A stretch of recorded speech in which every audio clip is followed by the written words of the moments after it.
মঙ্গলধাম দেখার পরে আমরা আবার বার হয়ে পড়েছি গাড়ি নিয়ে আরেকটি নতুন ভিউ পয়েন্টের উদ্দেশ্যে।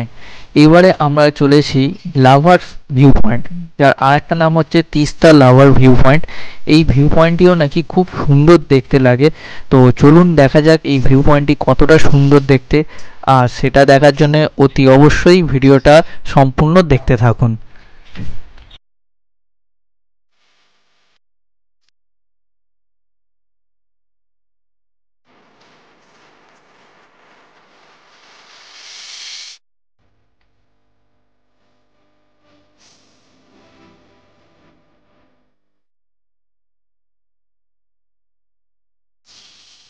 তবে একটা কথা আপনাদেরকে বলতেই হচ্ছে, এই লাভার্স ভিউ পয়েন্টে যাওয়ার রাস্তাটা কিন্তু সত্যিই খুব সুন্দর।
এই লাভার্স ভিউ পয়েন্টটি আসলে দার্জিলিং যাওয়ার পথেই পড়ে কালিম্পং থেকে। যেহেতু আজকে আমরা কালিম্পং ছেড়ে দার্জিলিংয়ের দিকে যাচ্ছি, তো এই যেতে যেতেই এই ভিউ পয়েন্টগুলো পড়ে, তো তাই জন্য আমরা আজকে এই লাভার্স ভিউ পয়েন্টটা দেখে নিচ্ছি। এই ভিউ পয়েন্টে যেতে গেলে একটা কথা বলে রাখি, এখানে কোনো কিন্তু এন্ট্রি ফি বা আপনাদের পার্কিং ফি কোনো কিছুই লাগবে না। এটা একটা জাস্ট ভিউ পয়েন্ট। এখানে অনেক গাড়ি দাঁড়ায়, আবার অনেকেই দাঁড়ায় না। তবে আমি বলবো আপনাদেরকে যে আপনারা এইখানে দাঁড়িয়ে এখানকার সৌন্দর্যটা উপভোগ করুন, তবে খুব সুন্দর লাগবে।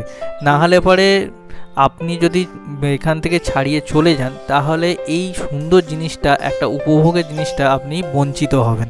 কারণ এই ভিউ পয়েন্ট থেকে নিচে যে তিস্তা নদী বয়ে গেছে, তার অপরূপ সৌন্দর্য আপনি দেখতে পাবেন না যদি এই লাভার্স ভিউ পয়েন্টে না দাঁড়ান। তো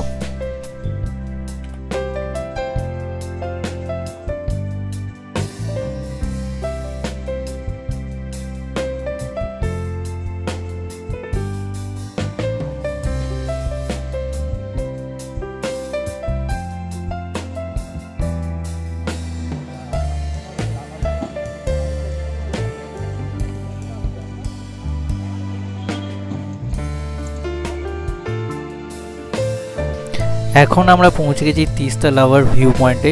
চলুন এবার এই ভিউ পয়েন্টে গিয়ে তিস্তা নদীর অপরূপ সৌন্দর্যটিকে উপভোগ করি সবাই মিলে।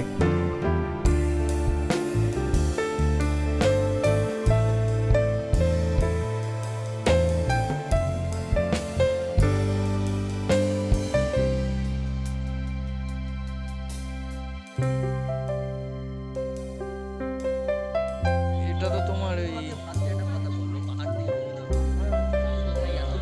ভুলে গেছি দিকটা।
এটা হচ্ছে এখন তিস্তা লাভার্স ভিউ পয়েন্ট, যেটা এতক্ষণ ভিউটা দেখতে পাচ্ছিলেন সব লাভার্স ভিউ পয়েন্ট।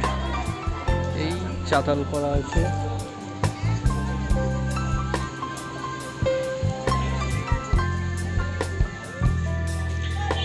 এই যে নিচে তিস্তা নদীতে বোটিং করা আছে, যদিও মনে হচ্ছে না ক্যামেরায় দেখা যাচ্ছে বলে। নিচে ওই রাস্তা দিয়ে আপনাদের গাড়িগুলো যাচ্ছে, যেটা আমরা দেখতে পাচ্ছি, হয়তো ক্যামেরায় কতটা ধরা পড়ছে আমি জানি না, কিন্তু খুব সুন্দর একটা ভিউজ এখানে।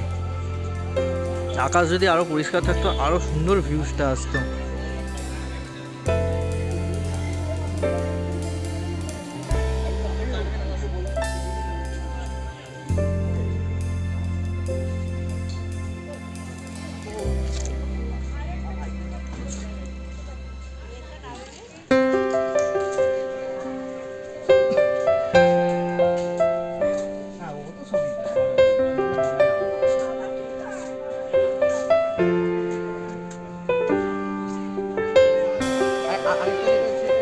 Hey,